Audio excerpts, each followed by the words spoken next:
आज की कहानी है पिता का बेटी के लिए पत्र। कहानी अच्छी लगे तो ज़रूर सब्सक्राइब कीजिए चैनल को, लाइक कीजिए और शेयर भी कीजिए। पूनम लव मैरिज कर अपने पापा के पास आई और अपने पापा से कहने लगी, पापा मैंने अपनी पसंद के लड़के से शादी कर ली। उसके पापा बहुत गुस्से में थे, पर वो बहुत सुलझे शख्स थे। उन्होंने बस अपनी बेटी से इतना कहा, मेरे घर से निकल जाओ। बेटी ने कहा, अभी इनके पास कोई काम नहीं है, हमें रहने दीजिए, हम बाद में चले जाएंगे। पर उसके पापा ने एक नहीं सुनी और उसे घर से बाहर कर दिया। कुछ साल बीत गए। आज पूनम के पापा नहीं रहे। दुर्भाग्यवश जिस लड़के से पूनम ने शादी की वो भी उसे धोखा देकर भाग गया। पूनम की एक लड़का था। पूनम खुद का एक रेस्टोरेंट चला रही थी, जिससे उसका और उसके बच्चों का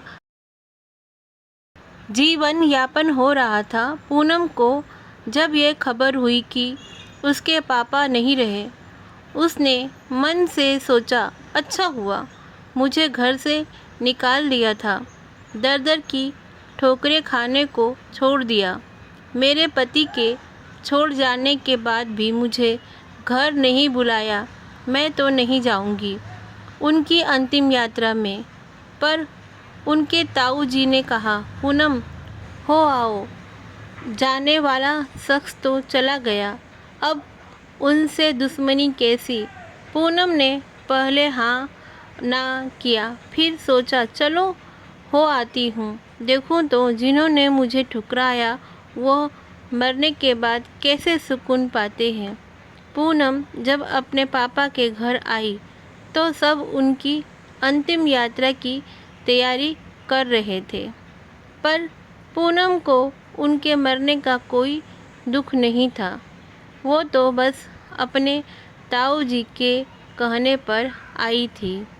अब पूनम के पापा की अंतिम यात्रा शुरू हुई।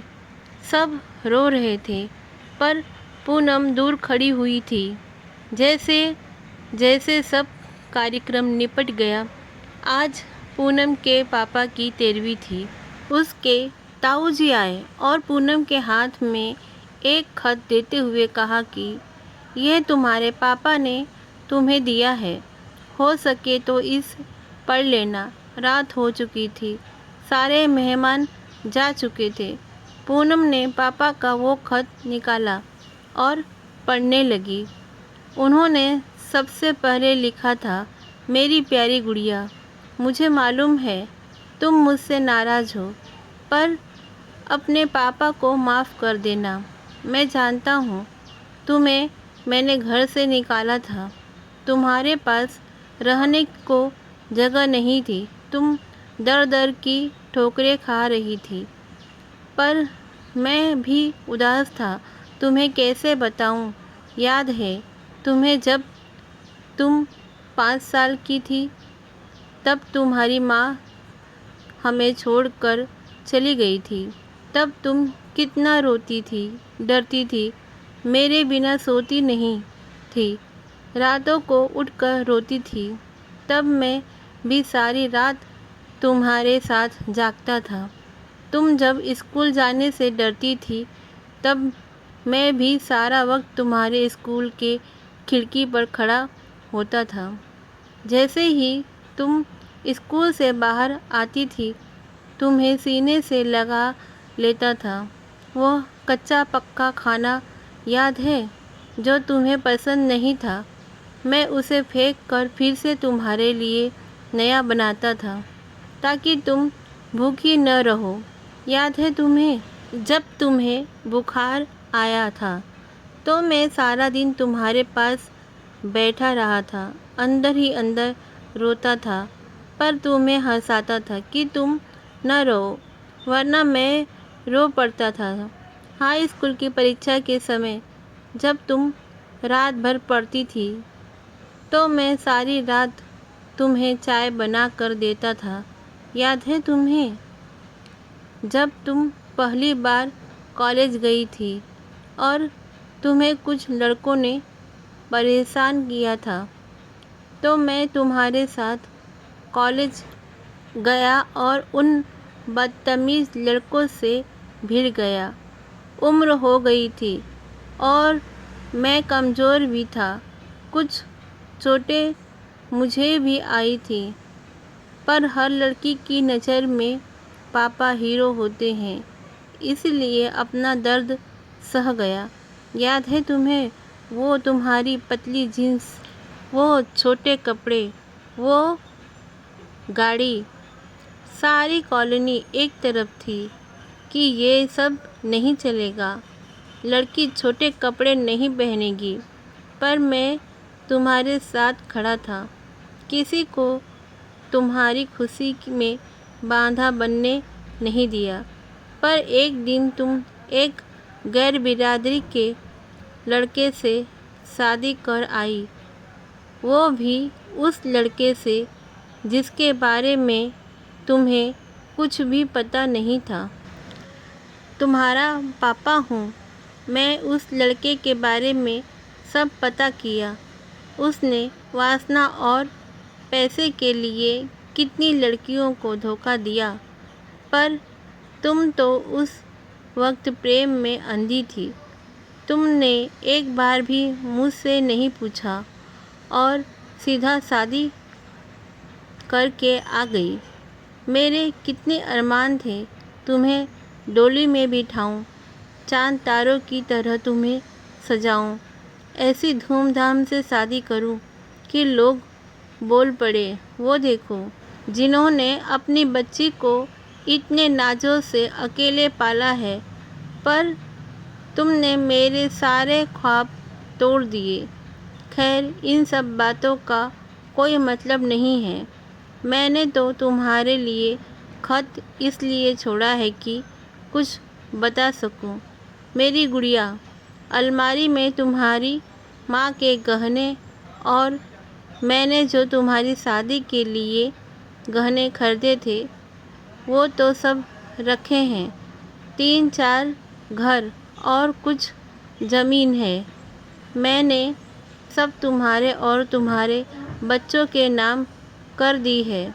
कुछ पैसे बैंक में है, तुम बैंक जाकर उसे निकाल लेना। और आखिरी में बस इतना ही कहूँगा, गुड़िया, काश तुमने मुझे समझा होता। मैं तुम्हारा दुश्मन नहीं था, तुम्हारा पापा था।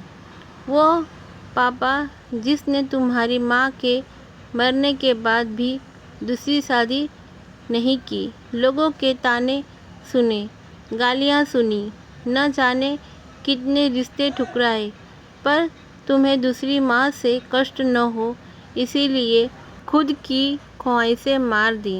अंत में बस इतना ही कहूँगा, मेरी गुड़िया, जिस दिन तुम शादी के जोड़े में घर आई थी ना, तुम्हारे पाप पहली बार टूटा था। तुम्हारे माँ के मरने के वक्त भी उतना नहीं रोया जितना उस वक्त और उस दिन से हर दिन रोया।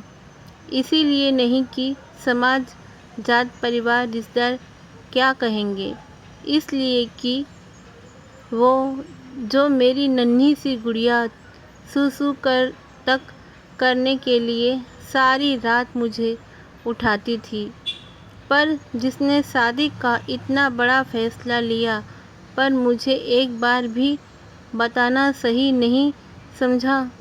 गुड़िया, अब तो तुम भी माँ हो। औलाद का दर्द, खुशी सब क्या होता है, वो जब दिल तोड़ते हैं तो कैसा लगता है। इस बार तुम्हें कभी ना ये दर्द की शक्ल दिखाए। एक खराब पिता ही समझ के मुझे माफ़ कर देना। मेरी गुड़िया, तुम्हारा पापा अच्छा नहीं था जो तुम्हें उसे इतना बड़ा दर्द दिया। अब खत यहीं समाप्त कर रहा हूँ। हो सके तो माफ़ कर देना। खत के साथ एक ड्राइंग लगी थी जो खुद कभी पूनम ने बचपन में बनाई थी और उसमें लिखा था, आई लव यू मेरे पापा, मेरे हीरो, मैं आपकी हर बात मानूंगी। पूनम रो रही थी। इतने में उनके ताऊजी आ गए। पूनम ने उन्हें रोते रोते सब बताया, पर एक बात उसके ताऊजी ने बताई। उसके ताऊजी ने कहा, पूनम, तुम्हारे रेस्टोरेंट खोलने और घर खरीदने के पैसे मैंने नहीं दिए थे। वो पैसे तुम्हारे पिताजी ने मुझसे दिलवाए थे, क्योंकि औलाद चाहे कितनी भी बुरी क्यों न हो, माँ बाप कभी बुरे नहीं होते। औलाद चाहे माँ बाप को छोड़ दे, माँ बाप मरने के बाद भी अपने बच्चों को दुआ देते हैं। दोस्तों, एक बात ये तय है, पूनम के पापा को सुकून मिलेगा या नहीं मुझे नहीं पता, पर पिता के लिखे उस खत को पढ़ने के बाद शायद सारी ज़िंदगी पूनम को सुकून नहीं मिलेगा। अपने बच्चों की खुशी के लिए हर बाप की एक इच्छा होती है, अपनी बेटी को अपने हाथों से डोली में विदा करने की। हो सके तो उसे एक सपना मत रहने दीजिए। आज की कहानी आपको पसंद आई तो मेरे चैनल को सब्सक्राइब कीजिए, लाइक कीजिए और शेयर कीजिए। कहानी सुनने के लिए धन्यवाद।